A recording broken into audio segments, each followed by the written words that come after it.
Oke, assalamualaikum warahmatullahi wabarakatuh. Waalaikumsalam. Kembali lagi di channel Randi Swandaru. Hari ini saya ada di Aji Barang. Benar ya, Rik ya? Di Desa Cibangkong, Kecamatan Pekuncen. Jadi bukan Aji Barang sih, Oh, tapi daerahnya dekat Aji Barang. oh, oke oke. Ini kawan saya Erik. Eh, Terakhir kali saya ada di tempat ini sekitar 12 12 tahun tahun yang lalu ya, 12 tahun yang lalu. Banyak yang berubah kecuali Erik sendiri yang terus jadi pribadi yang humble Amin. dan inspiratif dengan berbagai macam pencapaian yang udah Amin. dapat. Nah, hari ini di segmen Meet Friends. Ini namanya segmennya Meet Friends. Ya kan, friends? Iya, friends. Jadi agak-agak jelek ya nama ini, nama segmen. Cuman ya belum kepikiran ide yang lain ya. Kita nyambung lah untuk segmen ini. Saya ingin ngajak teman-teman ketemu dengan Mas Erik. Saya pertama kali ketemu beliau di Jakarta.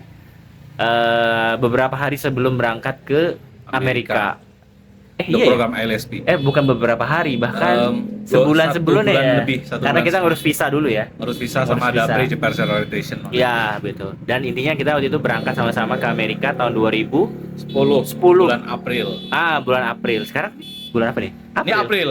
Berarti berapa tahun ya? 14 tahun yang lalu. 14 tahun yang lalu. Wow, 14 tahun yang lalu kita sama-sama ke Amerika. Programnya ILSP, Indonesia English Language Study Program. Yes. Yang sebelum ngerekam video ini kita ngobrol bahwa kehidupan kita sebelum dan sesudah LSP adalah dua hal yang berbeda. Bagaimana LSP membuka banyak peluang di karir yang kita jalani. Nah, I think after like quite a while, it is important to visit him again and then catch up ya apa yang udah terjadi dan seterusnya.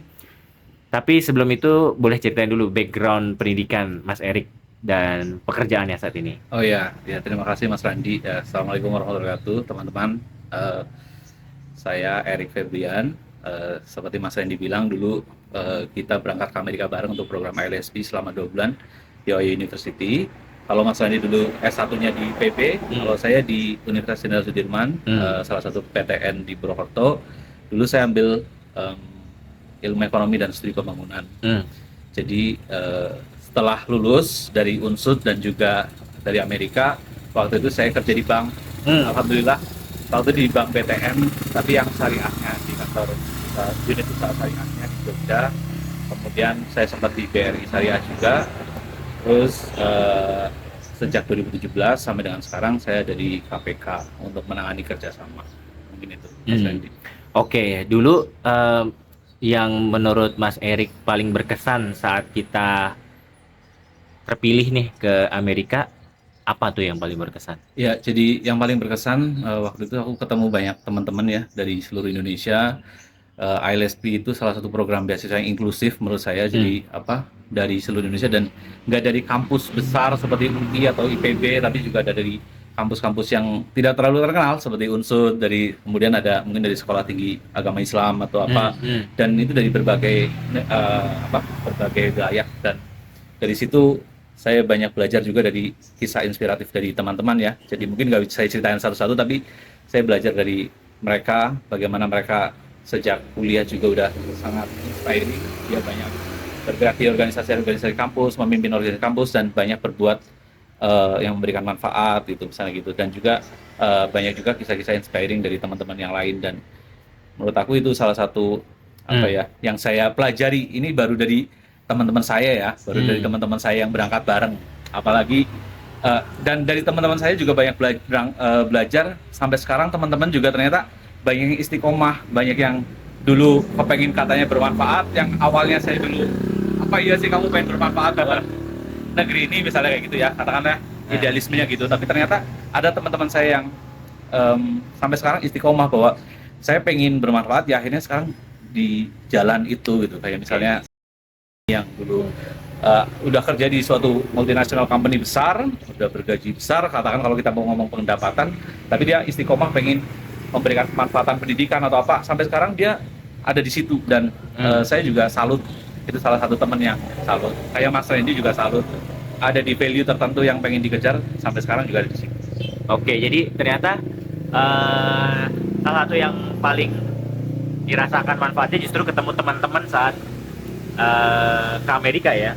Iya, dari situ yang akhirnya jadi membuka opening my mind, apa ya, membuka cakrawala berpikirku juga eh, dengan hal itu, sehingga saya juga akhirnya termotivasi banyak, terinspirasi dari teman-teman. Nah, sepulang dari program itu, apa sih dampak dari program itu terhadap kelangsungan karir?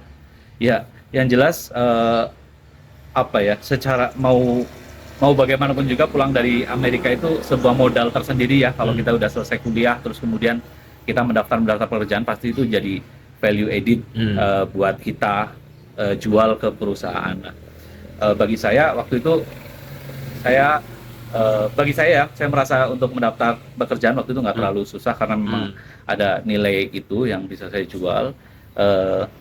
Cuman ternyata setelah saya bekerja, kemudian melihat setelah saya bekerja, kemudian saya semakin apa ya, karena mungkin ILSP juga pertama kalinya saya keluar negeri ya ke Amerika, dan itu dibayari oleh pemerintah Amerika waktu itu. Jadi ketika saya selesai, saya pengen mencoba hal yang lain yang mungkin bisa tidak biasa orang lain lakukan. Jadi saya pengen mencoba hal lain, dan itu salah satu yang dampaknya sebenarnya. Saya pengen mencoba hal yang lain, dan semoga apa yang saya lakukan juga memberikan manfaat bagi orang lain, setidaknya orang lain lah, nggak ngomong yang lebih besar.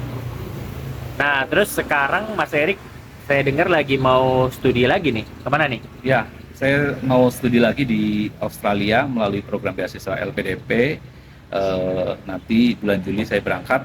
Nanti saya akan kuliah di Master of International Relations di Australian National University di Canberra. Oh, itu termasuk 10 top ini ya, university bidang HI ya? Betul. Jadi kalau ANU itu 10 top, masuk dalam 10 peringkat dunia untuk bidang HI maupun politiknya. Kenapa saya di HI, mungkin bisa saya tambahin, kenapa saya di HI, karena pekerjaan saat ini saya selama 2 tahun terakhir, saya mengurusi kerjasama internasional terkait dengan anti korupsi. Oke. Nah, terus setelah bekerja di KPK sejak 2017, ya. sudah 7 tahun ya, udah luar biasa pengalamannya. Nah, kira-kira apa yang bisa Mas Erik sharing nih ke viewers tentang bagaimana sih menjaga idealisme dalam bekerja, yang kita tahu juga memang di dunia pekerjaan, di bisnis, di banyak sektor lah gitu ya, banyak apa ya, ya ujian integritas lah gitu kira-kira. Nah ya, kan Bang Ferry juga sosialisasi ya mana-mana ya. Mana-mana sih. Ya itu beberapa kali. Bisa di-sharing nggak kira-kira gimana sih untuk menjaga integritas ya dalam bekerja gitu? Ya. Alhamdulillah saya bekerja di KPK, bekerja di sebuah organisasi yang bukan mengandalkan, menitik beratkan kepada integriti ya, karena memang anti korupsi juga jadi memang menekankan di integriti. Jadi memang, tapi sebelum di KPK pun Mas Randi, ketika bekerja di bank, ketika di mana, saya juga mencoba untuk menjaga integritas dengan hal-hal kecil ya. Misalnya saya dulu analis pembiayaan di bank BTN Syariah, di BRI Syariah. Ketika saya proses, nilainya besar, beberapa miliar, tentunya kadang-kadang ada yang datang membawa makanan, membawa apapun, itu amplop dan sebagainya. Saya sudah menjaga diri saya seperti itu, tidak menerima kickback dan apapun itu juga dari dulu. Apalagi alhamdulillah, mungkin saya nggak tahu ya, tapi kadang-kadang saya berpikir mungkin gara-gara saya dulu istiqomah menolak hal-hal kayak gitu, mungkin saya juga ditempatkan sekarang kerja di KPK, saya juga nggak tahu ya. Tapi alhamdulillah ketika di KPK pun akhirnya saya nggak kaget kalau memang di KPK itu segala sesuatunya harus berintegritas dan sebagainya.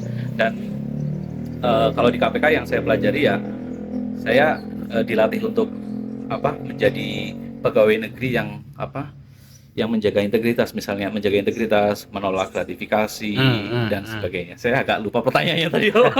Gimana caranya, kan di dunia bisnis ini kita banyak godaan, tapi sudah terjawab sih. Jadi terjawab. Ya memang dengan menjaga membiasakan diri ya. Membiasakan diri dan saya sih percaya ya. Jadi kalau kita membiasakan diri dengan hal-hal baik, misalnya kita menjaga diri aja dari integritas tadi ya. Hal kecil aja, tidak menerima gratifikasi, kickback ataupun apa, nanti akan diganti semuanya sama Allah Subhanahu wa taala, sama Tuhan. Jadi ya itu, dan ya itu mungkin. Iya, terus kan Mas Erik ini di kerjasama internasional ya di KPK dan banyak mendampingi pimpinan KPK di luar negeri juga ya. Nah, kira-kira gimana sih posisi Indonesia ya dalam hal pemberantasan korupsi gitu di antara mungkin negara-negara ASEAN atau negara-negara yang lain gitu? Gimana sih mereka memandang kita dan seterusnya gitu?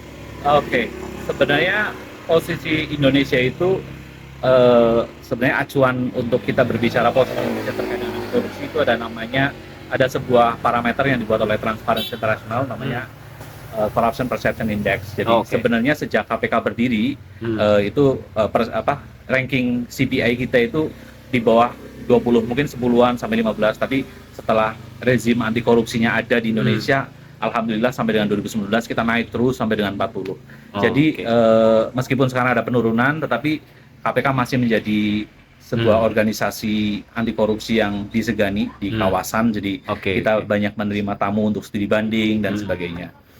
Kemarin kayaknya cukup sibuk ya saat G20 itu ya di acara, karena ada kegiatan yang KPK terkait itu juga ya. Ya, kalau KPK ya, karena KPK kan sebagai focal point untuk jadi untuk G20 itu ada beberapa grup, ada kelompoknya ya. Salah satunya Anti Corruption Working Group, dan KPK yang menjadi ketua atau focal point-nya. Jadi memang kita menyelenggarakan 3 kali meeting di Indonesia. Oke. Nah, terus ke depan setelah kembali dari Australia nanti lulus lah insya Allah dengan hasil terbaik, kira-kira apa rencana Mas Erik ke depan? Ya, jadi pekerjaan untuk pemberantasan korupsi itu kan masih panjang ya. Kayak aku tadi cerita bahwa 2019 kita udah bagus, 40 udah hampir mengejar Malaysia dan sebagainya, tapi ternyata kita sekarang menurun menjadi ke 34. Nah, salah satu hal yang akan saya lakukan setelah saya pulang dari Australia, saya pengen rezim anti korupsi itu tumbuh di Indonesia. Aturan-aturan anti korupsi, kalau aturan anti korupsi kan kita tahu ada United Nations Convention Against Corruption atau konvensi PBB anti korupsi yang udah diratifikasi Indonesia dari tahun 2006, tapi memang banyak banget aturan atau ketentuannya yang belum diadopsi. Nah, saya harap ketika saya pulang dari Australia, saya bisa mendorong untuk aturan-aturan itu bisa diadopsi di Indonesia dengan pekerjaan-pekerjaan saya selama ini. Selama ini saya melakukan menegosiasikan perjanjian-perjanjian internasional baru anti korupsi maupun perjanjian kerjasama bilateral yang kayak gitu. Mungkin semoga itu bisa mendorong, dan kita bisa juga kerjasama capacity building atau technical assistance sehingga bisa mendorong itu di Indonesia. Iya, dan tentunya ini kan bukan kerja individu ya. Betul. Jadi harus ada nggak bisa kerjasama dengan unit-unit yang terkait ya, dan juga stakeholder eksternal lain ya, betul. CSO, kayak LSM, termasuk juga mungkin ratifikasi undang-undang perampasan aset. Iya, betul. Undang-undang perampasan aset tentunya nggak bisa dipisahkan dari ini ya, walaupun itu pencucian uang dan sebagainya, tapi undang-undang perampasan aset juga nggak bisa dipisahkan dari tadi ketentuan-ketentuan anti korupsi yang bisa jadi. Memang mungkin hand in hand, mungkin perampasan aset sambil jalan revisi undang-undang pemberantasan korupsinya juga harus sambil jalan. Iya. Oke. Gitu aja mungkin untuk pertemuan kita kali ini di sesi Meet Friends. Terima kasih Mas Erik, semoga lancar studinya bulan Juni nanti. Semoga sehat selalu bersama keluarga di sini dalam momen Lebaran. Dan ya insya Allah ketemu lagi, bikin video lagi.